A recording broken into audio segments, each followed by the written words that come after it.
नमस्कार, मी गीताली विनायक मंदाकिनी. मिळून सारेजणी मासिकाची मी संपादक आहे. मिळून सारेजणी मासिकाने विद्याबाळ अध्यासन प्रकल्प 2 हाती घेतला. याला कारणच आहे की 1975 मध्ये युनोनी महिला वर्ष जाहीर केला. त्याला पुढच्या वर्षी म्हणजे 2025 मध्ये 50 वर्ष पूर्ण होत. तर या 50 वर्षामध्ये महिला वर्ष, स्त्री चळवळ याची वाटचाल कशी झाली, ही सुवर्ण महोत्सवी वाटचाल काही व्यवस्थांवर प्रभाव पाडू शकली का, व्यक्तींच्या आयुष्यावर प्रभाव पाडू शकली का, वगैरे गोष्टी आपल्याला समजून घ्यायच्या. त्यासाठी स्त्री चळवळ आणि मी या विषयावरती आपण गप्पा मारतोय. आज आपल्याकडे शकुंतलाताई खरात आल्या. नमस्कार शकुंतलाताई. नमस्कार ताई. शकुंतलाताईंना आदर्श शिक्षिका पुरस्कार मिळालाय आणि काय काय बरेच पुरस्कार मिळाले. आपल्याला गप्पा मारता मारता कळेल त्या राजकारणात पण तशा सक्रिय आहेत आणि खूप मोठं सामाजिक काम करतात. तर तुम्ही मला सांगा शकुंतलाताई की तुमच्या आयुष्यात स्त्री चळवळ कधी आली? खरं म्हटलं तर माझ्या आयुष्याला सुरुवात आणि चळवळीला सुरुवात माझ्या आईने केली. माझी आई पार्वतीबाई धोंडीबा खरात ही 7 वर्षाची असताना मुंबईला गेली आणि मग तिथेच लहानची मोठी झाली. आणि माझे मामा आंबेडकरी चळवळीत होते. त्यांचं काय नाव? दगडूजी आवडाजी सोनवणे वस्तात. आणि त्यावेळेस त्यांची तालीम होती आणि तालमीमध्ये जे पठ्य असायचे त्यांच्या माध्यमातून ते चळवळ चालवत होते. आणि ते आईला भावाची साथ मिळाल्यामुळे आईने आंबेडकरी चळवळी स्वतःला झोपून दिलं. आणि शांताबाई दाणी यांच्या सोबत त्यांनी काम केलं. तर माझी आई साधी बाई होती, पण चळवळीची माहिती मिळाल्यामुळे आणि भावाची साथ मिळाल्यामुळे ती फार धीट झाली, हुशार झाली. आणि अडाणीबाई होती म्हणजे तिने मुंबईला गेल्याच्या नंतर कष्टाची कामं बरीच केली. डोसाबाईच्या गिरणीमध्ये ती होती. तिने मला सांगायची त्यावेळेला ते लाल बावटेवाले यायचे बरं का. आणि म्हणजे तिला ती चळवळ तिला माहित होती. नंतर बाबासाहेब कळाले. आणि माझ्या आईचे 3 मुलगे आधी एक्सपायर झाले. मी अगदी शेवटी झाले. पण मी जी बघितली ना माझ्या आईला चळवळीतच बघितली. माझी आई मला नेहमी बाबासाहेबांच्या गोष्टी सांगायची आणि प्रत्येक वेळेला तिचं मला एक वाक्य असायचं, बाई बाबासाहेबासारखं शिकायचं. आता बाबासाहेब किती शिकले ते तिलाही माहित नव्हतं, मलाही माहित नव्हतं. आई सांगायची म्हणून शिक्षणाकडे माझा ओढा होता. आणि माझे वडील एकटे असल्यामुळं मला माझ्या वडिलांनी तू काय शिक्षण तेवढं शिक म्हणतोय. आणि त्यावेळेला 11वीला मॅट्रिक असायची. आणि मग मॅट्रिक पास झाल्याच्या नंतर आईने ठरवलं की तुला तुझ्या पायावर उभं राहता आलं पाहिजे, म्हणजे स्वावलंबी झाली पाहिजे तू. म्हणून आईने मला कर्वे नगरला शिक्षिकेच्या कोर्सला पाठवलं. म्हणजे तसे आम्ही मुंबईचे, पुण्यात आमचं तसं काहीच नव्हतं. मग मी ते शिक्षिकेचा कोर्स केला आणि त्याच्यानंतर मग एसएनडीटीला प्रवेश घेतला. आईचं सतत सांगणं होतं, बाबासाहेब किती शिकलेत ग बाई, मलाही माहित नसायचं बरं त्यावेळेला, पण शिकत राहा म्हणाले. आणि मग मी ठरवलं की जोपर्यंत नोकरी लागत नाही तोपर्यंत आपण शिकायचं तिथे. आणि पुण्यात स्थायिक होण्याचं त्यावेळेला ठरवलं. मग शिक्षिकेचा कोर्स झाला. नंतर एसएनडीटीला प्रवेश घेतला. त्यावेळेला पिढी होतं बघा, पिढी. आणि पहिल्या वर्षाला पिढी आणि दुसऱ्या वर्षाला ते म्हणायचे. ते 2 वर्ष केले मी आणि लगेच मला नोकरी लागली तिथे शिक्षिकेची. मी ती शिक्षिकेची नोकरी लागल्याच्या नंतर ते आईची चळवळ डोक्यात होतीच बरं का. पण वडील स्वतः होते चळवळीत का नाही? नाही, वडील नव्हते. वडील नोकरी आणि नोकरी, त्यांचा विरोध नव्हता आईला, अजिबात विरोध नव्हता. आणि आईचा गोतावळा खूप ना, खूप गोतावळा. आणि खरं सांगू का गीताली ताई, या रक्तामासाच्या गोतावळ्यापेक्षा चळवळीमध्ये जो गोतावळा, चळवळ कोणती असो, आंबेडकरी चळवळ असो, महिलांची असो, कोणती कामगारांची असो, पण तो जो गोतावळा मिळतो ना तो फार भारी, फार म्हणजे तो रक्ताच्या पलीकडचं नातं असतं. एका ध्येयाने प्रेरित झालेला असतो आणि आपलं ध्येय एकच असतं, रस्ता एकच असतो. त्यामुळे ते नातं फार आग्रह. तर मग इथे मी नोकरीला लागले. नोकरीला लागल्याच्या नंतर मग लग्न प्रपंच वगैरे. ते कसं बघून वगैरे लग्न झालं? हो, बघूनच लग्न झालं. बघून लग्न झालं. पण नवरा काय करत होता? नवरा तसं त्या नवऱ्याबद्दल मला सांगण्याची काही इच्छा नाहीये, कारण माझा लगेचच डिवोर्स झाला. लगेच डिवोर्स झाला. म्हणजे मला पहिली मुलगी झाली आणि मुलगी झाल्याच्या नंतर 1-1.5 वर्षातच मी डिवोर्स घेतला. आणि मी खूप धाडसी पाऊल उचललं त्यावेळेला, की माझ्या लक्षात आलं की हा जो नवरा म्हणून आपल्या आयुष्यात आलाय हा काही योग्य नाही. तो खूप दारू वगैरे प्यायचा आणि मी तशी धाडसी मुलगी होती. म्हणजे मी काय म्हणता येईल बरं, बंडखोर होते. मला अशी लेची पेची महिला, अगदी गलित गात्र झालेली महिला मला माझ्या ती जाणवली नाही. मी डिवोर्स देऊन टाकला आणि मुलीला मात्र मी शिकवायचं ठरवलं. मग माझी मोठी मुलगी 10 वर्षाची झाल्याच्या नंतर मी पुनर्विवाह केला. आणि सुदैवाने म्हणजे प्रेमविवाह होता तो. आता प्रेमविवाह म्हणायला हरकत नाही, कारण ना माझे मिस्टर म्हणजे हे नंतरचे सर्वाधार झाले माझे. आणि मग त्यांच्यापासून मला 2 मुली झाल्या. 2 मुली आणि माझे मिस्टर खूपच चांगले. आमचं इंटरकास्ट मॅरेज झालं, पण त्यांना बाबासाहेब खूप आवडायचे आणि नंतर त्यांना बौद्ध धर्मही खूप आवडू लागला. आणि त्याहून माझं जे म्हणजे काय म्हणता येईल, माझी जी धडाडी होती ना, म्हणजे काय म्हणता येईल, नेतृत्व, कर्तृत्व आणि काय म्हणता येईल त्यांना, माझं जे काय होतं ना त्यावेळेला ते त्यांना आवडत, खूप आवडलं. ते खुश असायचे माझ्यावर त्यावेळेला. आणि मग माझ्या बरोबर त्यांना बाबासाहेब कळू लागले खूप खूप. म्हणजे ते त्याच्या माझ्याही पुढे गेले. म्हणजे ही जी महिलांची चळवळ आहे माझ्या डोक्यात, ती महिलाही बाजूला गेली आणि मी सरळ पुरुषांमध्येच मिसळले. मग आता काय, पुरुष काय महिला बरोबर समान हक्क बाबासाहेबांनी दिलेत म्हटल्यावर महिलांच्या चळवळीत का थांबावं. आणि मग मी कशी त्या पद्धतीने मी डायरेक्ट म्हणजे आंबेडकरी चळवळ मुळामध्ये तर होतीच, आईकडून आलेली किंवा मामांकडून आलेली किंवा एकंदरीत जिथे राहत होते त्या माहोलकडून मला मिळाली. पण इथे ना दापोडीमध्ये मी राहायला आले, दापोडीतच राहत होते आणि तो जो परिसर माहोल मला मिळाला ना, तो माझ्या मनामध्ये जी चळवळ धुमसत होती तिला पूरक असा मिळाला. तुमचे मिस्टर हे काय शिकलेले किंवा काय नोकरी करते? ते ना फार शिकले कमी. माझ्याशी लग्न झालं त्यावेळेला ते 7वी शिकलेले होते. आणि नंतर मी त्यांना 10वीला बसवलं.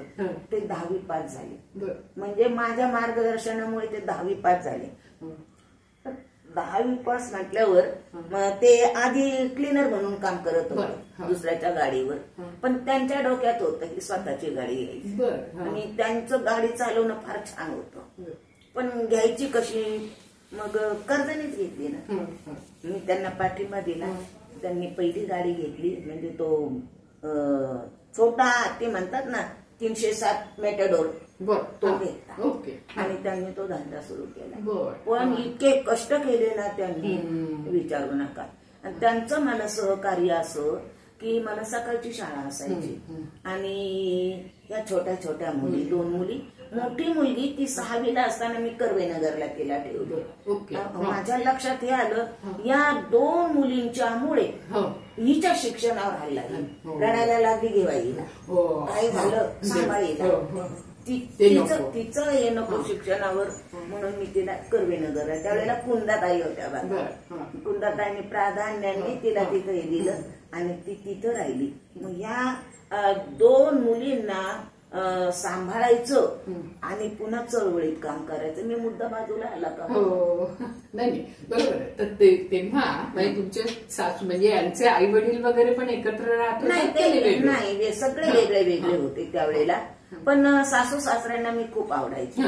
इंटरकास्ट मॅरेज होतं ना, माझे सासरे नेहमी म्हणायचे, बाई आमच्या घरी कोंबडं नव्हतं कुड म्हणायला, पण आज आमच्या दारामध्ये 2-2 गाड्या 3-3 गाड्या तुमच्यामुळे उभ्या राहिल्या आणि माझ्या मुलाला हे जे वळण आहे ते तुमच्यामुळे. सासरा माझा खूप खुश होता, पण ते माझ्याकडे राहत नव्हते. आम्हीच माझ्या मिस्टरांना ड्युटीवर जावं लागायचं ना, पण त्यांनी कधीच माझ्याकडे डबा मागितला नाही. कारण मी नोकरीवर जायची आणि मग अक्षरशः ते बाहेर खाऊन संपूर्ण त्यांची जी सेवा झाली ना, त्यांची ड्रायव्हिंग लाईफ ते त्यांनी बाहेर खाऊन गेले बरं का. त्यामुळे मी त्यांची कायमच आभारी राहिले. म्हणजे आता नाही नवरा म्हणून तुम्हाला डबा करून दे आणि संध्याकाळी आल्याबरोबर मला जेवण दे असं अजिबात नाही. ते ज्या वेळेला घरी यायचेत ना त्यावेळेला मी घरी नसायचीच.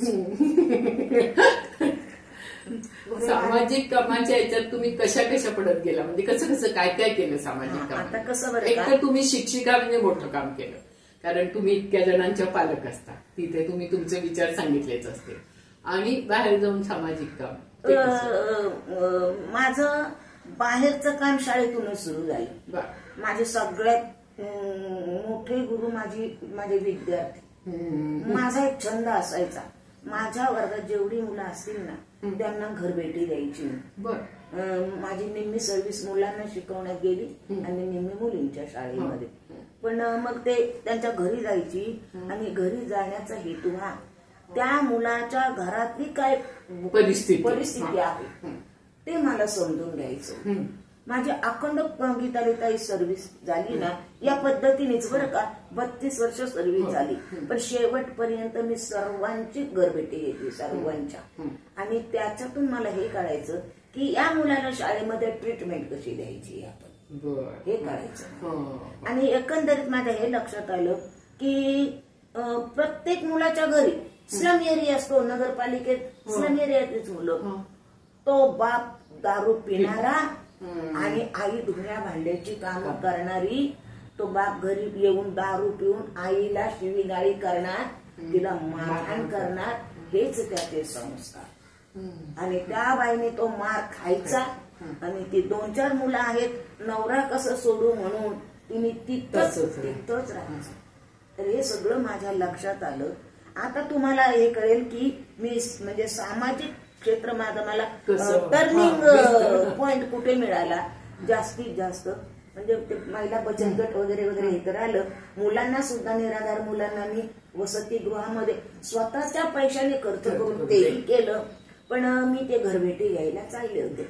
मी माझ्या वर्गातल्या एका मुलीला म्हटलं, अगं म्हटलं उद्या तुझ्या घरी मी येणार आहे. तर ती मला म्हटली, नका ना बाई माझ्या घरी येऊ. म्हणजे ती घाबरली, माझ्या घरी येणार बाई म्हणजे घाबरली. तर मला दुसऱ्या मुलींना आनंद व्हायचा बाई घरी येणार. पण मला ते विचित्र वाटलं. म्हटलं का ग तुझ्या घरी नका ना बाई येऊ, माझी आई आजारी आहे हो. तर म्हटलं अगं तुझी आई आजारी आहे ना, तुझ्या आईला बघायला मी येणारच, उद्या येते म्हटलं. दुसऱ्या दिवशी जायचं ठरवलं, ती मुलगी त्या दिवशी आलीच नाही. मला मग प्रश्न पडला का बरं आली नाही. मग मी काय केलं, तिच्या शेजारच्या 2 मुलींना घेतलं आणि तिच्या घरी चालले. तर दापोडीमध्ये आनंदवन म्हणून आहे आणि त्या बाजूला मला काही माहित नाही, आनंदवन आहे पण तिथे कोण राहतंय काही माहित नव्हतं. मग तिथे चाललो, त्या मुलींच्या मागे मी चालले. एक झाड होतं मोठं, मी लांबून बघितलं, हातापायाला चिंध्या बांधलेले 10-12 बायका आणि 2-4 पुरुष असे बसलेले आहे. माझ्या काही लक्षात नाही, लागला असेल तर एखाद्याच्या हाताला चिंधी असेल, पण हे सगळे चिंध्या हातापायाला बांधलेले लोक. मी जवळ जवळ गेले ना तर ते सगळे महारोगी आहेत हे माझ्या निदर्शनास आलं. आणि मी अगदी पहिल्याच वेळेला महारोग्यांमध्ये जात होते, इतक्या जवळ. इतर वेळेचा अनुभव कसा, महारोगी दिसला की हात लांब चालायचं, अशी ती मानसिकता होती. पण तिथे जाऊन मी थांबलो. तो जाता असला, मी इथे थांबले. मग ती मुलगी मला म्हटली, बाई चला ना तिच्या घरी नेते. तर ते लोक माझ्याकडे विचित्र नजरेने बघत होते की बाई म्हणते शिक्षिका आहे आणि आपल्याकडे कशी. मग तिने काय केलं, तर मी सरकले बाजूला, त्या मुलीच्या बरोबर गेले. मुलीने काय केलं, दारावर वाजवलं, दार उघडलं गेलं की माझी विद्यार्थिनी दारात उभी होती चौकटीत. तिने चौकटीला असे 2 हात लावले होते आणि तिने मला अडवलंच होतं. कशाला बाई तुम्ही आला तो, माझी आई आजारी. म्हटलं अगं तुझ्या आईलाच भेटायला आले. आणि ती मला काही आत येऊ देईना आणि मी मला आठ सोडेना.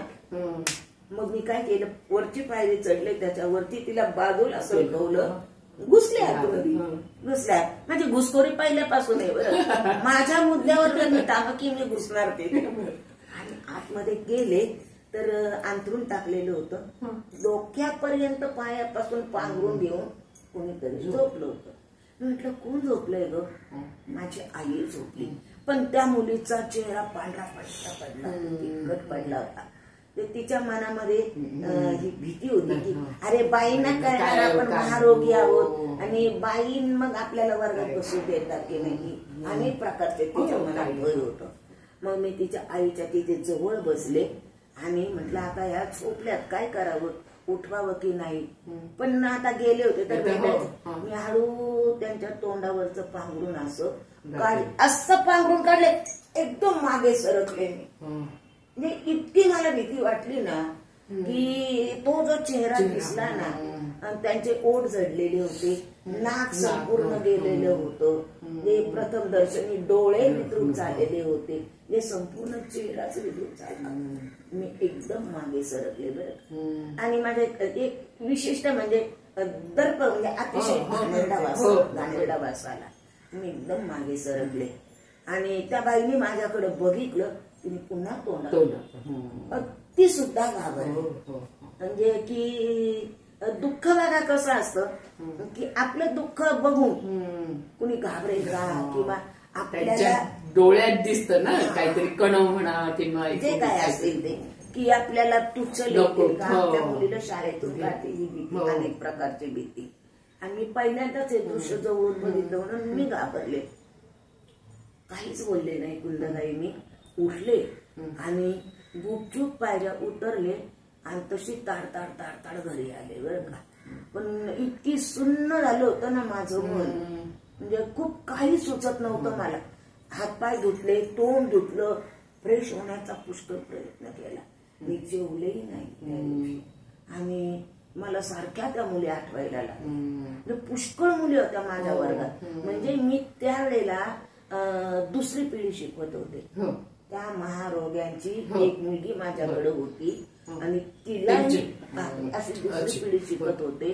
तर मी म्हटलं इतक्या सुंदर मुली आणि यांचे आई वडील असे, आणि या मुलींना पुढे रोग होईल की काय, ही माझ्या मनात येते बरं का.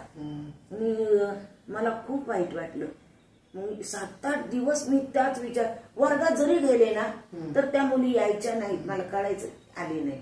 मी त्यांना बोलवलं आणि तिथे ना इंदुताई भालेकर नावाची एक चांगली महिला होती बरं का, कार्यकर्ती होती त्यांची. तिच्या मिस्टरांना कुष्ठरोग होता, तीच चांगली होती आपल्या. त्यांनी मला सांगितलं मी खेडची आहे म्हणून, आणि त्यांची मोठी मुलगी मी शिकवली होती आणि नंतर त्यांच्या नातीला मी शिकवत होते. मग त्या माझ्याकडे आल्या, त्यांना बोलवलं. मी त्यांना ते सगळं विचारलं. म्हणे बाई आतापर्यंत मी नाही तुम्हाला सांगितलं, आम्हाला भीती होती. नाव म्हटलं असं नसतं, मुलं म्हटलं ही देवघरातली फुलं आहेत म्हटलं, तर तसं नाही. फक्त मला ही भीती आहे की तुमचं झालं गेलं, मुलींना तुम्ही काय ट्रीटमेंट देताय. मग तिने सांगितलं आम्ही सगळेजण गोळ्या घेतो, गोळ्या घेतो, ससून मधून आम्ही गोळ्या वगैरे घेतो. आणि मग याच्यामधून आमची खूप मैत्री झाली. आणि मी स्वतः ठरवलं मला जर महारोग झाला तर मग मला घरचे ठेवलं, मला यांच्यात का जावं यांच्यात जावं लागणार मला. आणि मग माझ्या मनाची मी तयारी केली की आपण यांच्यात काम करायचं. म्हणजे आपलं बाबा आमट्याचं काम मी ऐकून होते, त्यांच्या इतकी मी मोठी कधीच होऊ शकणार नाही. पण म्हटलं ते जर त्यांनी म्हटलं कुष्ठरोगाचं काय दुःख आहे ते समजून घेण्यासाठी स्वतःला इंजेक्शन दिलं, लस घेतली स्वतः, तेवढं त्यांनी अनुभवलं. आपल्याला लांबून तरी काहीतरी मुलांसाठी तरी काय करता येईल म्हणून मी त्यांच्यात मिसळले. आणि मग मिसळल्याच्या नंतर मला त्यांची इतकी गोडी लागली ना, माझी तर त्यांना लागलेलीच होती, पण मलाच त्यांची गोडी लागली. कुंदाताई मी जायची ना, मी म्हटलं आता बघूयाच काय काय कसं काय होतंय ते. पण त्यांनी ताई तुम्हाला थंड आणू का, नाही म्हटलं थंड नको, मला चहाच पाहिजे. असे ना हे थोडं हात नाहीच बरं का, हे थोडे असे ग्लास आणून द्यायचे मला तो चहा. तो चहा मी प्याले ना, त्यांच्या तोंडावर मला इतका आनंद दिसला हो, इतका आनंद दिसला ना, मग मी तर मला अमृतासारखा चहा वाटू लागला. मग मी बघा 1996 ते 2008 पर्यंत त्यांच्यात काम केलं. मग मी त्या महिलांचा बचत गट, 100 महिलांचा पहिला बचत गट काढला. 100 महिला गटामध्ये आल्या. मग त्या अनुषंगाने मी स्वतःच त्यांना काय म्हणता येईल सांगायचं, त्यांचं मानसिक बल आहे ना वाढवण्याचा प्रयत्न केला की हे जे आहे ना, हा रोग जो आहे तो शरीराचा आहे, पण आपल्यात हे न्यूनगंड आहे, हा फार महारोगापेक्षा भयान रोग आहे. तर तुम्ही म्हटलं आता पुढचं पाऊल टाका, ते महारोगी आपण विसरून नका. आणि मी तुमची एक मैत्रीण, आणि कुणापेक्षा लहान असेल कुणापेक्षा मैत्रीण म्हणून आपण एकत्र कार्य करतो. त्या बचत गटाच्या माध्यमातून ना मी त्यांना महानगरपालिकेकडून पिंपरी चिंचवड तिथून त्यांना ट्रेनिंग दिलं. मग ते ट्रेनिंग त्यांच्यामध्ये चांगल्या बायका पण होत्या. तर मग त्यांना बचत गट कसा चालवा वगैरे वगैरे, त्या याच्या SNDT मध्ये ना एक संस्था होती, तिथे कोंडाळकर म्हणून बाई होत्या, त्या ट्रेनिंगला यायच्या नगरपालिकेकडून मी त्यांना फाईल तयार करण्याचं ट्रेनिंग दिलं. आणि त्याबरोबर ते DTP करण्याचं पण ट्रेनिंग त्यांना दिलं. आणि नंतर मग मी म्हटलं की व्यवसाय काहीतरी पाहिजेच ना. हो, मी एक विसरली, त्यांचा ना दारूचा व्यवसाय, फार मोठा दारूचा होता. आणि त्याच्यावर ते हजारो रुपये कमवले त्यांनी कित्येक वर्षापासून. तर मग त्यांना मी नाही म्हणू शकत नव्हते, करू नका, खाणार काय ते. मग मी त्यांना सुचवलं, म्हटलं आपण एक काम करायचं का, म्हटलं गंमत म्हणून आपण हातगाडी लावूया. आणि बाई कसली हातगाडी लावायची, तर म्हटलं आपण एक काम करू, उकडलेली अंडी, तळलेले मासे आणि ब्रेड, चणे फुटाणे, म्हणजे त्या दारुड्या लोकांना काय खायला चकणार, तो चकणार. आणि म्हटलं तुम्ही तिथं रोडला इकडून दारू पिऊन निघाला ना, तो माणूस तिथं थांबणार नाही. आणि तुमची गाडी आव म्हणे बाई, आमच्या हातचं कोण खाणार, तुमच्या हातची दारू चालते. म्हटलं हे का नाही चालत. आणि दारू प्यायल्यावर त्याच्या डोक्यात फक्त काय चकणा असतो. मग ती गाडी ना ताई 2-4 वर्ष खूप छान चालली त्यांची. एकाच्या 2-2च्या 3 अशा गाड्या झाल्या त्या महिलांनी तिथं खूप हे केलं. मग फाईलचं ट्रेनिंग झाल्याच्या नंतर माझ्या डोक्यात एक कल्पना आली, नगरपालिकेतून आपण फाईलचं हे का घेऊ नये, टेंडर का घेऊ नये. गेली बरं का. मग त्यामुळे नाही, पण आधी मी विचारलं, म्हटलं टेंडर घ्यायला पैसे आहेत का आपल्याकडं. मग त्याच्या इंदूबाई त्या प्रमुख असायच्या बरं का. तर त्या म्हटल्या किती पैसे लागतील ताई. म्हटलं मलाही माहिती नाही, पण म्हटलं कमीत कमी मला इकडे पुणे महानगरपालिकेचा अनुभव होता एक, की महानगरपालिकेची जी रद्दी आहे ना, ती रद्दी घेणाऱ्या त्यावेळेला सावंत साहेब हे होते, आयुक्त होते, सहाय्यक आयुक्त. त्यांच्या केबिन मध्ये बसले असताना मला ते कळालं होतं, भैया आला होता. म्हणजे ते त्याचा तो लाल दुपट्टा मळकटलेलं सगळं. हो, तर तो सांगत होता मी टेंडर घेतो. तर तो म्हटला की किती लागतील, तर त्यांनी 3 लाख सांगितले. 3 लाख सांगतो, म्हटलं देतो. आणि मी 3 लाख डोळ्यांनी बघितलं, 1 लाख मी डोळ्यांनी बघितलं नाही कधी. मला ते मग साहेबांना म्हटलं, अहो साहेब पण करत देईल का. अहो म्हणे बाई त्यांचे पैसे पूर्ण असतात. तर ह्या अशा पद्धतीत मग मी यांना सांगितलं, ताईंना म्हटलं इंदूताईंना, अहो म्हटलं कमीत कमी लाखभर तरी असतो, चला म्हणे किती असू द्या चला, आमच्याकडे पैसे गडगंजे. मग गेलो तिथे. गेल्याच्या नंतर म्हटलं आम्हाला ना साहेब, मी त्यांना सांगितलं बरं का, हे कुष्ठरोगी वगैरे अशा प्रकारे मी स्टँड केल्यात. तोपर्यंत आमच्या जवळजवळ 7-8 वर्ष उलटून गेली. आणि महिला पण त्या हे झाल्या होत्या, सक्षम झाल्या. विचारायला गेल्याच्या नंतर ते म्हटले तुमची कल्पना छान आहे, पण 8च दिवस झालं यमुना नगरच्या नगरसेविका आल्या आणि त्या घेऊन गेल्या. अशा पद्धतीने मग थांबलो आम्ही. मग त्याच्यानंतर त्यांनी गट इतका पिंपरी चिंचवड मध्ये 1 नंबरला त्यांचा गट आहे आता सध्या. म्हणजे ही सामाजिक म्हणजे मुलांना शिक्षण देणं किंवा महिलांना बचत गट चालवणं हे वेगळं, परंतु हा मला फार मोठा टर्निंग पॉइंट. आणि त्यामुळं काय झालं की 2000ला महानगरपालिकेने सावित्रीबाई फुले पुरस्कार जाहीर केला आणि फाईल मागवली. फाईल मागवल्याच्या नंतर मी त्या 12 सूचीप्रमाणे बरं का, ते म्हणजे महिला सक्षमीकरण असेल, पर्यावरण असेल, शैक्षणिक असेल, महिलांच्यासाठी, बालमहिलांच्यासाठी काय काय वगैरे वगैरे 12 प्रकारचे ते असतात. ती फाईल प्राध्यापिकाबाई माझी मुलगी तिने तयार केली. मग माझं प्रत्येक याच्यामध्ये काम होतं. ती फाईल तयार केली आणि गेलो तर तिथे मी जाणारी शिक्षिकाबाई मी आपली साधीच मी आपली. आणि तिथे बऱ्याच राजकारणात काम करणाऱ्या बायका ज्या बोलक्या बिलक्या अशा अगदी खूप काही रणचंडी सारख्या त्या तिथे आलेल्या. आणि त्या फायली बिली दिल्याच्या नंतर मी त्यांच्याकडे बघितलं ना, मी हाबरलेच म्हटलं आपल्या पक्षांमधून काम करणाऱ्या महिला आहेत आणि आपली फाईल कचऱ्यात पडून राहणार की काय.